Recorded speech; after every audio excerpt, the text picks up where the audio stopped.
Welcome to the deep dive.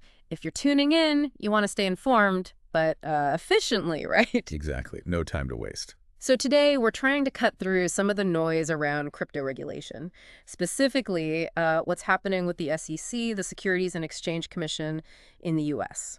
Yeah, there seems to be some movement there. Our info comes from a pasted text we've been looking at, and our mission really is just to get a clear picture of, well, what these recent developments might actually mean. And what's really jumping out from this text is a potential shift in how the SEC is tackling crypto. Okay. We've definitely seen a phase of, let's say, active enforcement, a lot of action, but this info suggests maybe they're taking a different path now. All right, let's dig into that then. The pasted text mentions a couple of things, personnel changes specifically. It brings up Marco Yada's appointment, and maybe more importantly, it notes the SEC has actually started dropping some enforcement cases against crypto firms. That feels tangible, doesn't it? It does. Very tangible. What could that signal? Dropping cases? Is it just like a couple of random ones or something bigger? Well, it's hard to know the exact scale just from this text alone, obviously. But the very fact that any cases are being dropped after such a period of heightened activity, that definitely makes you pause. Right. It could suggest, maybe a rethink of priorities at the SEC, or perhaps a different reading of the rules under, well, new leadership. And speaking of new leadership, that seems key here, too. The text highlights Paul Atkins being confirmed by the Senate as the new SEC chair. Yes, that's a major factor, potentially. And it describes him as pro-crypto.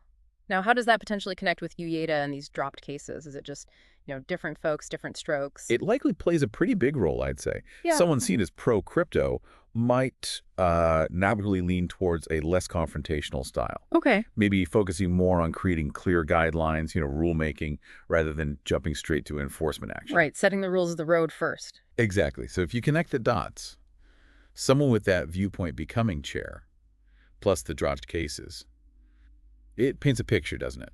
A potential move towards maybe a more collaborative, or at least a less adversarial relationship. Less adversarial with the crypto industry, you mean? Precisely. Between the SEC and the crypto world.